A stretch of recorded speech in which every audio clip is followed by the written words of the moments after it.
দু জাহানের সরদার কামলিওয়ালা নবী, আমার নবীর কাছে আজরাইল এসেছে। আজরাইল আসার পরে আমার নবীজির বুক মোবারকের উপরে আজরাইল হাত রেখেছে। আমার নবী ডাক দেয়া কই, আজরাইল রে, আমার বুক মোবারকের উপরে তুমি কি রাখছো? আজরাইল ডাক দেয়া কই, নবী গো, আমি আপনার বুক মোবারকের উপরে শুধুমাত্র হাতটা রাইখা দিছি। আমার নবী ডাক দেয়া কই, আজরাইল রে, আজরাইল আমি যেন টের পাই আমার বুক মোবারকের উপরে তুমি হাত রাখো নাই রে আজরাইল। আমি যেন টের পেয়েছি গোটা উহুদ পাহাড়টা আমার বুকের উপরে আইনা রাইখা দিছো। আরে চুনারু ঘাট লক্ষ্মীপুরের মানুষ, এ মানুষ রে, কেন এত পাগল দুনিয়ার জন্য হয়ে গেলাম?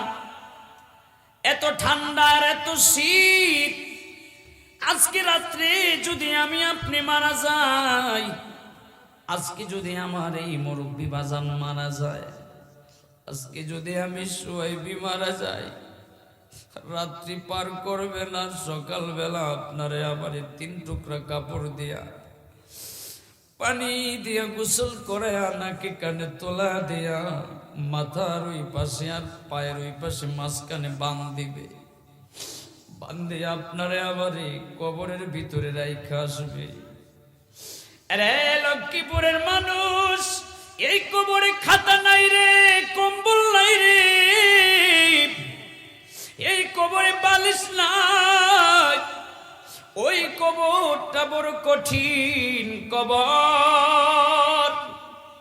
গত বছর আমি মাহফিলে কবর বিষয় নিয়ে আলোচনা করেছিলাম, এই বছর আমারে হুজুর বিষয়টা দিছে। বাবারে, যত জায়গায় মাহফিলে কবর নিয়ে আলোচনা করি আমি টিকে থাকতে পারি না, চোখ বেয়ে বেয়ে পানি পড়ি। কারণ এই সুহাইবি একদিন সুহাইবি থাকবে না, সুহাইবি নামের আগে কারি মুফতি লাগাবে না, এই সুহাইবি একদিন লাশ হয়ে যাবে, লাশ হয়ে যাবে। কিছু সময়ের জন্য মানুষ শুধু কাঁদবে, এরপরে মানুষ আমার একা রাইখা চলে যাবে।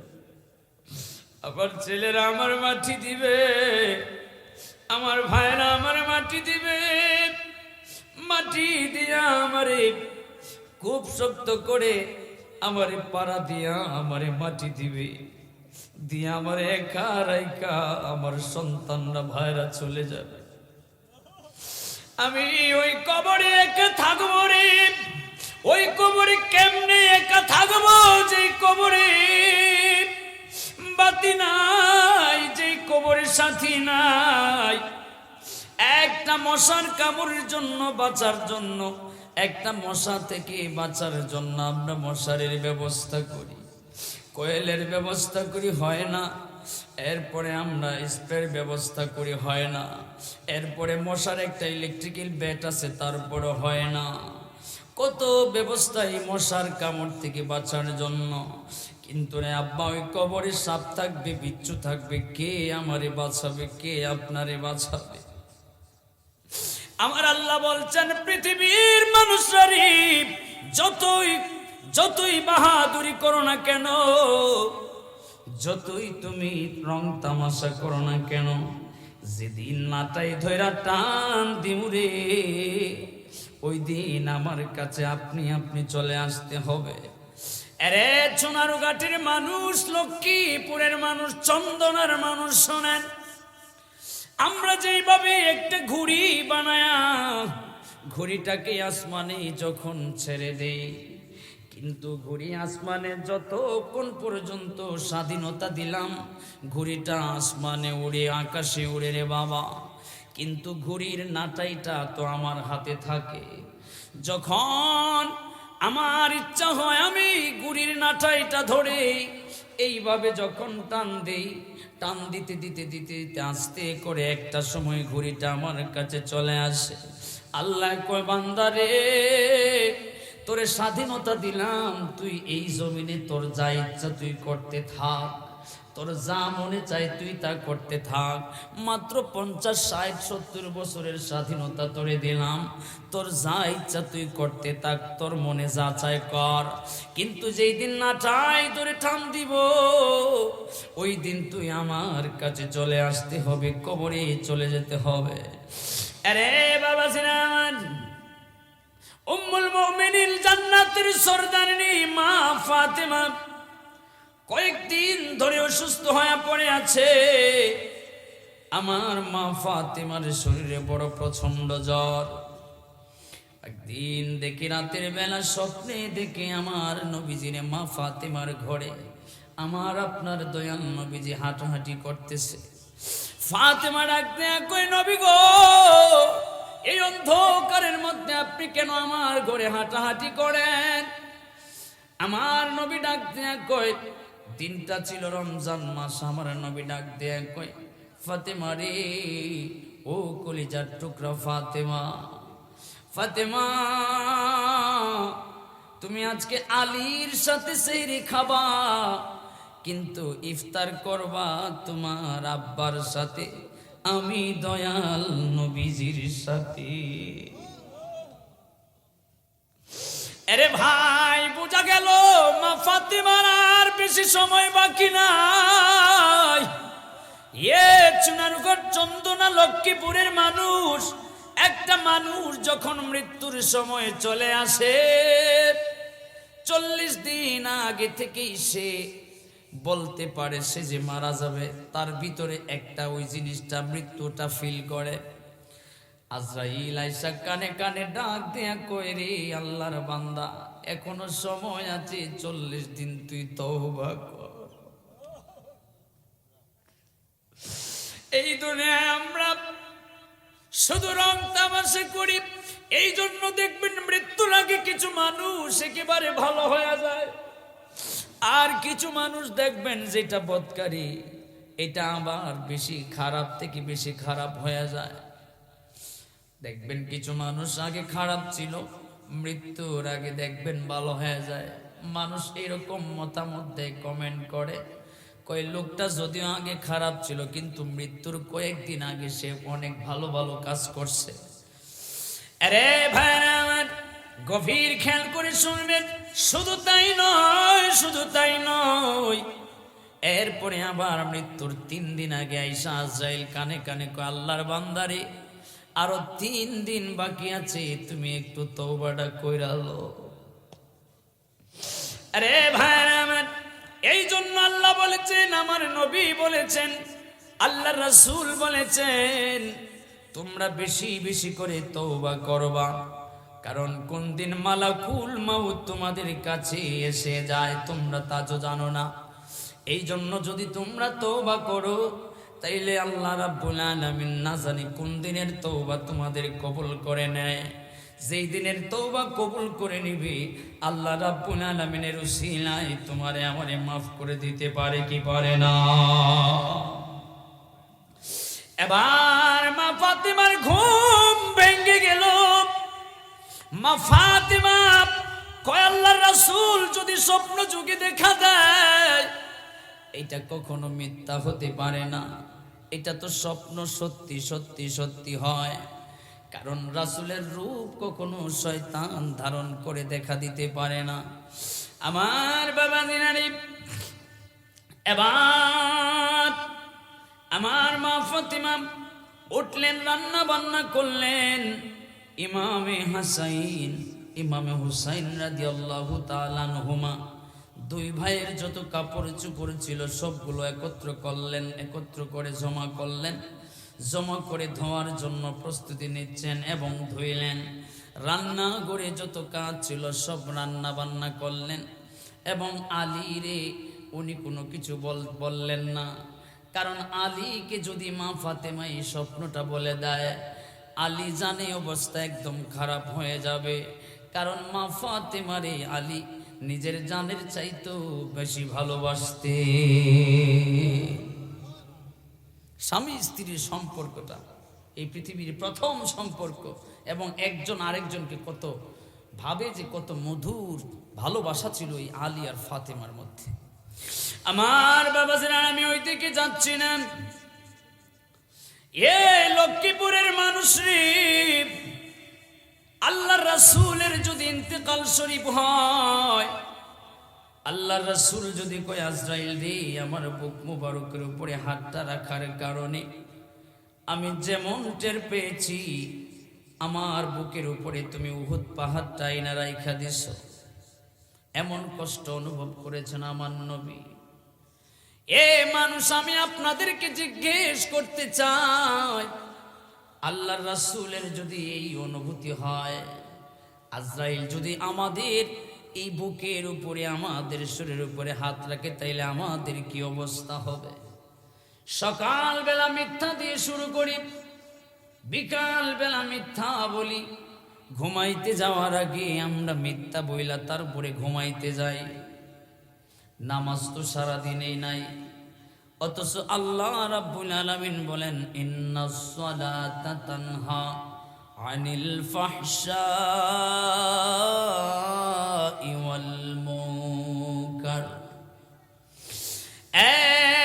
আমার বান্দা বান্দেরা,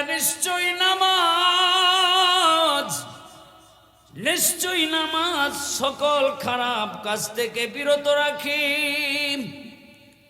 আমার বাবাজিরা রে, এই জন্য আপনি যতই খারাপ কাজ করেন না কেন, আমি বলি আপনি নামাজ পড়েন।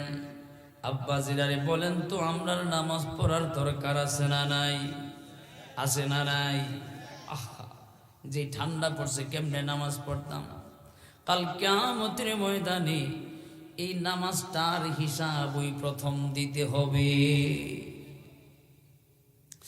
মা ফাতেমা উনি উনার বাসার সমস্ত কাজকর্ম করলেন। কাজকর্ম করার পরে উনি সাহরি টাহরি এগুলো খাওয়ার পরে মা ফাতেমার একটা অভ্যাস ছিল, সারাটা জীবন ভর ফজরের নামাজের পরে এশরাক না পড়ে যায় নামাজ থেকে উঠতেন না। এ বাবারে, এখনকার কোন বাসার কোন বাড়ির কোন মহিলাটা এশরাকের নামাজ চিনে? তাহাজ্জুদই তো চিনে না, মনে হয় ভালো কইরা নিয়তই জানে না। 5 ওয়াক্ত নামাজের নিয়তই সব মহিলা বলতে পারবে না। কিন্তু 2 মহিলা যদি ঝগড়া লাগে, এটা টাউন হোক আর গ্রাম হোক, একজনের ধইরা একজন একদম। আমার বাবা সিনারি, এবার মা ফাতেমা আজকে কি করলেন আমার আলী? নামাজ পড়ে বাসায় এসে দেখেন মা ফাতেমা জায়নামাজটা এখনো আছে বিছানো, কিন্তু মা ফাতেমা জায়নামাজে নাই। জায়নামাজ থেকে আমার মা ফাতেমা উঠে গেলেন, উঠে রান্না বান্না সহ আরো যে বাসার কাজগুলো আছে সেগুলো করতে লাগলেন। আলী ডাক দেয়া কই রে, কি হলো কি হলো আমার স্ত্রী? এমন একটা দিন তো আমি দেখি নাই যেই দিনটা ফজরের পরে একদম এশরাক না পড়ে জায়নামাজ থেকে উঠেছে। আজকে কি হলো রে? ফাতেমা কেন জায়নামাজ ছেড়ে উঠে গেল? এশরাক কি ফাতেমা পড়ে নাই? আমার বাবা জিনারে, কারণ স্বপ্ন তো সত্যি, মা ফাতেমা এই পৃথিবীতে আর থাকবে না। সাহরি খেয়েছে আলীর সাথে, সাহরি খেয়েছে স্বামীর সাথে, কিন্তু ইফতার করবে বাবার সাথে, রাহমাতাল লিল আলামিনের সাথে, জান্নাতে।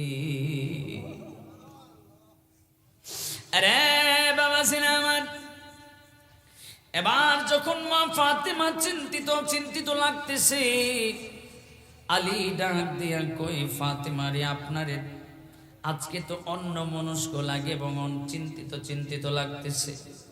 ফাতেমা ডাক দিয়া কয় না কিছু হয় নাই। কয় না আমারে বলেন আপনার কি হয়েছে? কয় না কিছু হয় নাই।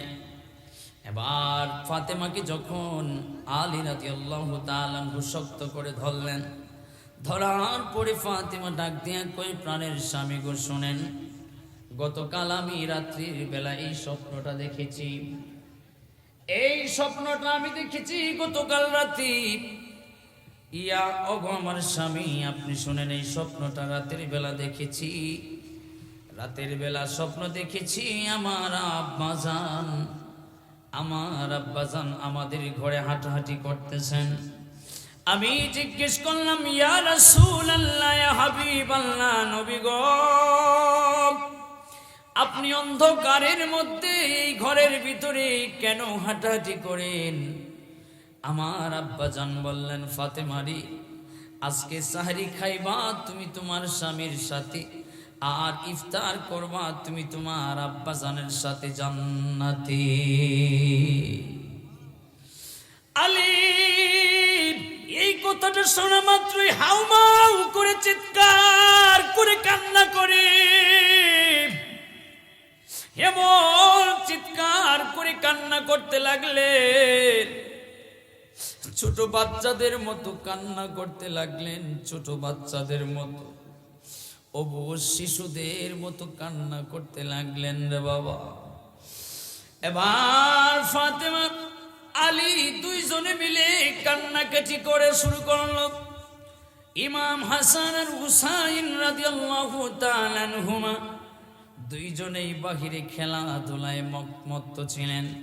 দুইজনেই বাসায় ফিরলেন, ফিরে দেখে মাও কান্না করে, বাবাও কান্না করে। এবার জিজ্ঞেস করলাম, আম্মু আপনি কেন কান্না করেন? আব্বু আপনি কেন কান্না করেন? বারবার যখন জিজ্ঞেস করে, মা ফাতেমা ডাক দিয়া কয়, বাবারে তোমরা আমাদেরকে বিরক্ত করবা না, তোমরা তোমাদের নানার কাছে যায় জিজ্ঞেস করো। আল্লাহু আকবার। আরে বাবাজিরা, এখানে আরেকটা প্রমাণ পাওয়া যায়, দলিল পাওয়া যায়। আমার নবী যদি মৃতই হইতো, নাউজুবিল্লাহ, তাইলে মা ফাতেমার আলী হাসান আর হুসাইন রাদিয়াল্লাহু তাআলা আনহুমা দুইজনে নানার কাছে যাও, গিয়ে জিজ্ঞেস করো, এই কথা বলতেন না, ঠিক কিনা? আরে বাবাজিরা আমার, খুব মনোযোগ দিয়ে শুনবেন। এবার হাসান আর হুসাইন দুই ভাই মিলে নানার রওজার উপরে যায় উঠছে। ওইটা ডাক দেয়া কয়, আসসালাতু ওয়াসসালামু আলাইকা ইয়া রাসূলুল্লাহ। নানা জান, আমার আম্মাও কান্দে, আমার আব্বাও কান্দে, কারণটা কি বলেন? আমার হাসান আর হুসাইন নবীর রওজার উপরে ছড়ায়া উঠেছে। শুধু নবীর রওজার উপরে উঠে নাই, আমার নবী যখন না যায় নামাজে সেজদা দিতেন, যখন নামাজ পড়তেন, দুনিয়ায় থাকাকালীন সময়েও আমার নবীর ঘাড় মোবারকের উপরে, পিঠ মোবারকের উপরে হাসান আর হুসাইন দুই ভাই ওইটা ঘোড়ার মতো ছোয়ার হয়ে বসে যাইত। আল্লাহু আকবার। আমার নবী কিছুই বলতেন না, ওদেরকে চুমু দিতেন, গালে ঘাড়ে গলায় চুমু দিতেন এবং আদর করতেন।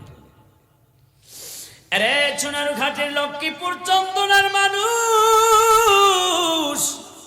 আমি এই জন্যই কথাটা বলেছি, মরণ এমন একটা জিনিস রাহমাতুল লিল আলামিনের কাছেও এসেছে। এই পৃথিবী ছেড়ে আমার নবী যদিও জিন্দা, কিন্তু কিছুক্ষণের জন্য পর্দা করে পৃথিবী ছেড়ে যাওয়া লাগছে। লাগে কি লাগে নাই? আমার নবীজির আদরের সন্তান মা ফাতেমার ওই পৃথিবী ছেড়ে চলে যাওয়া লাগছে কি লাগে নাই? আবু বকর, ওমর, উসমান, আলী ওনাদের যাওয়া লাগে কি লাগে নাই? সব যদি কবরে যাওয়া লাগে, সব যদি মৃত্যুর স্বাদ গ্রহণ করা লাগলে, তাইলে আমরা কোন বাদশা পৃথিবীতে আসলাম? আমরা এমন আচরণ করি, আমরা এমন ভাব দেখাই যেন এই পৃথিবীটাই আমাদের জন্য চিরস্থায়ী, কবর আমাদের জন্য কোনো কিছুই না। আমার আব্বাজিরা রে, গভীর খেয়াল করে শুনবেন। এবার আমার নবীজি ডাক দেয়া কই, হাসান রে, ও নারে তাকবীর, নারে রিসালাত, আহলে সুন্নাত ওয়াল জামাত, আহলে সুন্নাত ওয়াল জামাত। আল্লামা সাহেব কিবলা সিরাজ নবী হুজুরের আগমন, হুজুর কিবলার আগমন এই মাহফিলের পক্ষ থেকে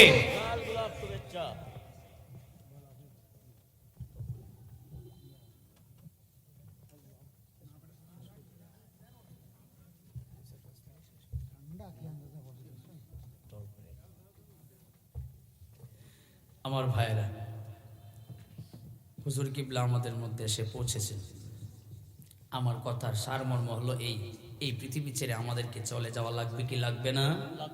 যদি লাগে নামাজ পড়বেন, মা বাবার খেদমত করবেন, না থাকলে মা বাবার কবর জিয়ারত করবেন এবং 5 ওয়াক্ত নামাজ কন্টিনিউ করে যাবেন। হক্কানি একজন পীর ও মুর্শিদ দেখে বায়াত হয়ে জান্নাতের দিকে আপনারা ধাবিত হবেন। এই ছিল আমার আজকের আলোচনা এবং আমি সমাপ্তি টানলাম, যেহেতু হুজুর কিবলা আমাদের মধ্যে এসে পৌঁছে গেছেন। আল্লাহ পাক যেন হুজুর কিবলা হায়াতের মধ্যে, ইলমের মধ্যে বরকত দান করে, সকলে বলুন আমিন। আমাদেরকে যেন মরবার আগে আগে মরণের সামানা জোগাড় করার তৌফিক দান করে, সকলে বলুন আমিন।